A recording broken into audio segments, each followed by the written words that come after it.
Après un cortège triomphal à travers le riz de la capitale où des milliers de Djiboutiens avaient convergé pour célébrer cet instant historique, le président de la République, accompagné de Mohamed Ali Youssouf, atteignent enfin le palais du peuple. Ces bâtiments emblématiques témoignant des plus grands moments de notre histoire nationale accueillent aujourd'hui une scène qui transcendra les générations. À leur arrivée, une atmosphère électrique régnait déjà sur l'esplanade.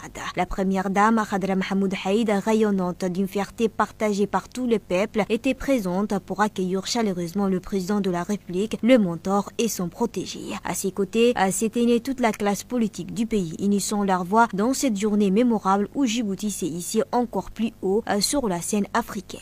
Cette présence massive des autorités nationales symbolisait l'unité d'un pays derrière ses dirigeants, d'une solidarité qui fait écho aux valeurs fondatrices de notre indépendance. Le président de la République et Mohamed Ali Youssouf, désormais porteur d'un destin continental, s'avancerait alors vers l'esplanade où une foule immense venue de tous les coins du territoire national les attendait avec impatience. Des visages illuminés par la joie, des chants retentissants, des acclamations nourries, chaque battement de tambour, chaque note musicale semblait raconter l'histoire d'un peuple fier de voir l'un des siens propulsé à la tête de la commission de l'Union.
L'hymne national fut chanté à l'unisson, vivrant dans l'air comme une promesse d'avenir. Le voix forte des Djiboutiens résonnait sous le ciel éclatant, mêlant fierté nationale et espoir pour un continent uni. Mais ce ne fut pas seulement l'hymne national qui marque ces instants. Des chansons spécialement composées pour l'occasion furent interprétées, célébrant la carrière exemplaire de Mohamed Ali Youssouf et saluant les efforts inlassables du président de la République pour propulser Djibouti sur la scène internationale.